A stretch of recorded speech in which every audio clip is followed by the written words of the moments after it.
코로나19 대유행이 지속 중인 가운데 2022학년도 대학 수학능력시험이 전국 86개 시험지구에서 진행되고 있습니다.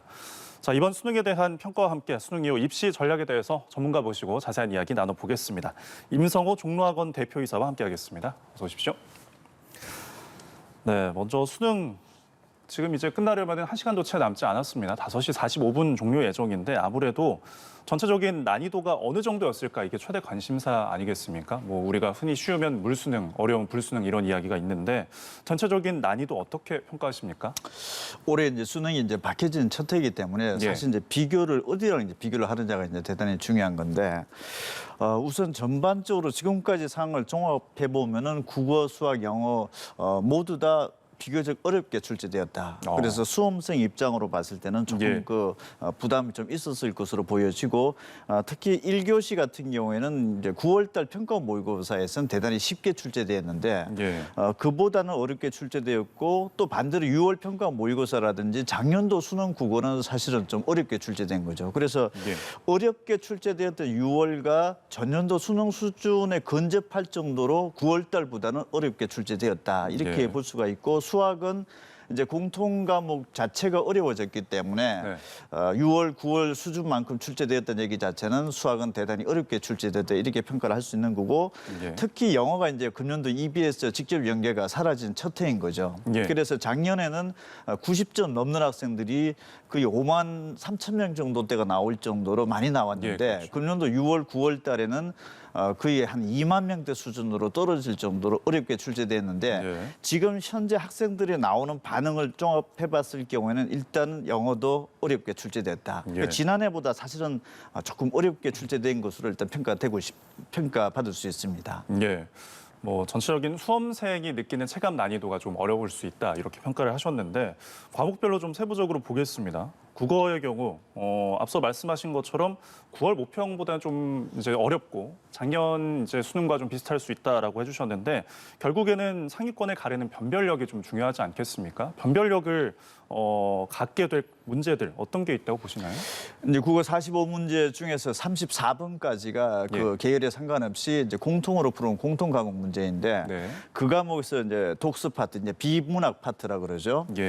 거기에서 이제 저희 그 선생님들이 일차적으로 예측하기에는 4번에 배치되었던 그 어떤 그 철학 해결의 변정법 문제라든지 그다음에 10번에 배치되었던 그 경제 관련 문제 이 부분들이 어려웠을 것으로 지금 예상이 됐었는데 실제 저희 그 학원에서도 아침부터 지금 샘플링 테스트를 지금 해보고 있었습니다. 근데 지금 집계 결과를 잠깐 보면은 선생님들이 예측했던 부분들하고도 좀 일치되게끔 그 부분의 문제 어렵게 출제되었었는데 합법과 작문이라든지 언어 매체 선택한 학생에 따라서도 약간의 어떤 난이도 차이가 벌어지고 있다라는 거. 그래서 뭐 16번 기술 지문 같은 경우에도 합법과 작문을 선택한 학생들은 조금 어렵게 지금 현재 정답률이 나타나기도 하니까 약간의 그 어떤 그 철학 문제, 경제 문제 처음에 선생님들께서 기술 관련 지문은 좀 그래도 비교적 쉽게 출제되지 않았나 했는데 현재까지 들어오는 집계 상황으로 놓고 봤을 때 기술 지문도 좀 비교적 어렵게 나왔다 이렇게 예상이 되고 있습니다.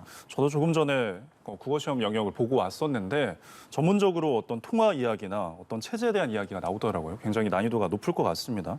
자, 그리고 이어서 이번에 이제 수학이 문이과 처음으로 통합으로 치러지는 수능이거든요.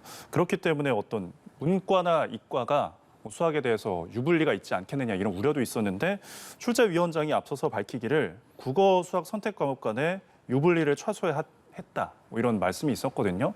출제본부의 의도가 잘 시험에 반영됐다고 보십니까?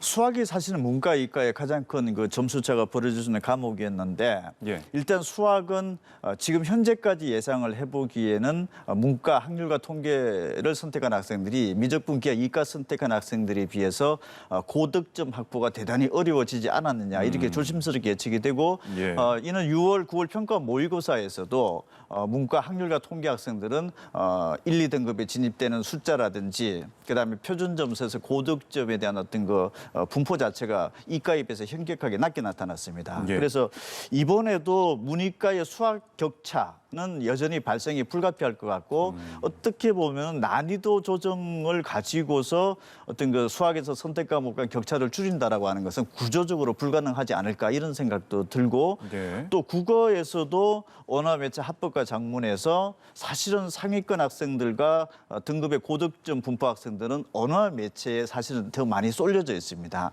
전체 그 선택 비율은 약 30%밖에 언어매체 학생들이 아닌데 예. 1등급의 분포 비율로서는 상당수 거의 절대적으로 언어매체 학생들이 앞서는 것으로 지금 6월, 9월 달에 나타났었는데 네.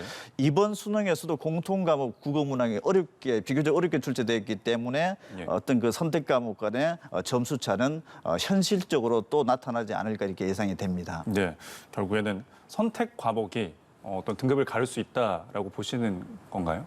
공통 과목의 비중이 국어에서는 100점 만점에 76점, 예. 그리고 수학에서는 100점 만점에 74점이기 때문에 예. 같이 풀어보는 문제를 얼마만큼 잘 풀었느냐가 핵심적인 관건인데 예. 같이 풀어보는 수학에서 그 30문제 중에서 22번까지가 문과, 이과 같이 풀어보는 문제입니다. 네. 이 정도 수준이다라면 문과 학생들이 이과 학생들에 비해서 점수 확보가 어려울 것이다. 그럼 예전에는 문과 학생들은 문과 학생들끼리 등수를 매겼던 방식에서 예. 금년도부터 문과, 이과 같이 섞어서 매기는 방식이다 보니까 예. 작년도에는 수학 1등급의 문과 학생들이 한 13,000명 정도가 나타났다라면은 네. 금년도에는 불과 1-2천 명대가 나타날 가능성도 있고 예. 또 전년도에는 수학 문과 2등급이 약 한 3만 명 정도가 발생을 했는데 네. 금년도에는 10,000명대 이하까지 나타날 가능성도 배제할 수 없다. 사실 점수의 어떤 격차가 단순 문이과의 문제가 아니라 예. 지난해에 비해서 이런 큰 격차가 발생을 하고 있기 때문에 예. 문과 학생들이 수시에서 수능 최저 확보에 대해서는 조금 수학 과목만큼은 예. 대단히 어려워졌다 이렇게 볼 수도 있는 거고 또 정시에서는 표준 점수로 대학을 지원하기 때문에 그렇죠. 표준 점수 자체가 같은 점수를 맞고도 이과 학생들이 유리하기 때문에 만약에 이과 학생들이 문과로 교차 지원을 하는 상황이 발생을 하는 상황이 벌어진다라고 하면은 네. 문과 최상위권 학생들도 사실은 상당한 눈치 작전을 봐야 될 경우의 수도 발생할 수가 있습니다. 예, 그렇습니다.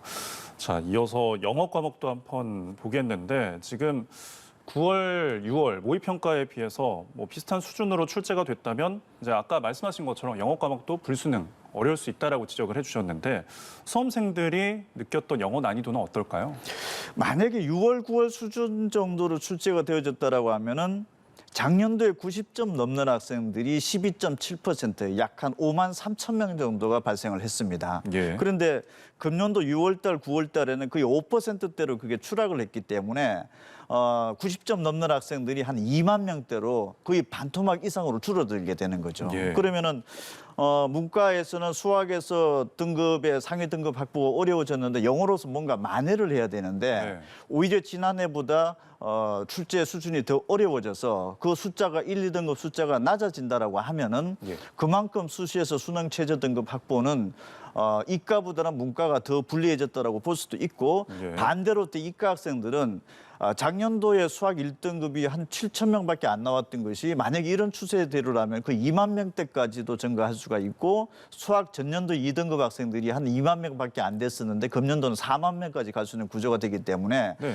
수학에서는 등급 확보가 이과가 매우 유리한 거죠. 예. 상대적으로 영어에서는 문과, 이과 마찬가지로 불리해졌지만은 예. 전체적으로 봤을 때 수시에서 수능 최저 등급 확보는 이과가 문과에 비해서는 전반적으로 봤을 땐 유리하고 문과 학생들은 수학도 어려워졌고 영어도 어려워졌기 때문에 나머지 국어라든지 탐구 과목이 굉장히 큰 변수 과목이 될 가능성이 높아졌습니다. 네, 뭐 계속해서 이제 문과, 이과 처음으로 통합을 하다 보니까 문과가 좀 불리할 수 있다. 뭐 지원상에서 그런 이제 최저 등급을 맞추는 데 있어서 좀 어려울 수 있다라는 이제 지적을 해주셨는데 영어가 이번에 통합 체제 이후에 뭐 첫 절대 평가거든요. 네, 이 점도 변수로 작용을 할 수 있을지 주목이 되는데 어떻게 보십니까?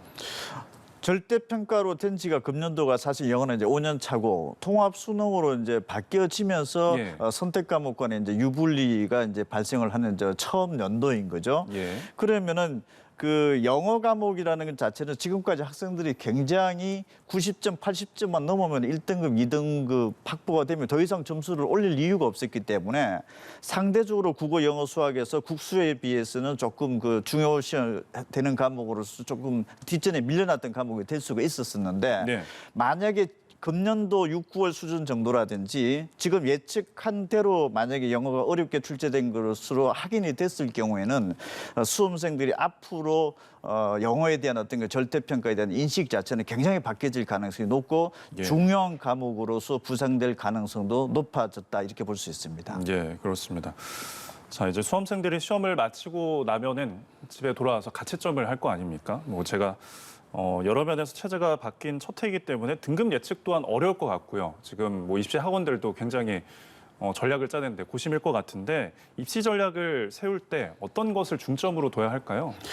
저희 학원에서도 뭐 잠시 후에 한 7시 이후에 이제 등급 커서 1차적으로 이제 예측을 할 텐데 예. 통합 수능으로 바뀌어진 첫 해이기 때문에 등급 컷 예측이 대단히 어렵습니다. 예. 그래서 수험생 입장에서는 당장 이제 이번 주말부터 논술이라는 면접에 임해야 될 텐데 네. 본인 스스로 그 수시에서 수능 체제를 못 맞췄다라고 미리 단정을 하고 예. 시험장에 안 간다라든지 이런 부분들은 또 불리해질 수도 있습니다. 또 네. 등급 끝이 또 예상외로 크게 바뀌어질 가능성도 배제할 수 없기 때문에 예. 우선적으로 논술 면접에 적극적으로 임하는 것이 중요하고 이제 시험 결과가 나오기 전 정시 지원 직전까지는 금년도에는 본인에게 가장 유리한 과목이 무엇인지를 일단 선정을 명확하게 해야 되고 예. 대학별 학과별로 과목별 가중치와의 사실적인 싸움이다 볼 수 있기 때문에 이런 부분들도 적극적으로 정보를 찾을 필요가 있고 예. 이과 학생들이 가감하게 문과에 교차 지원하는 현상도 일어날 수는 있습니다. 예. 그 정도가 얼마가 될지는 사실은 모르지만 예.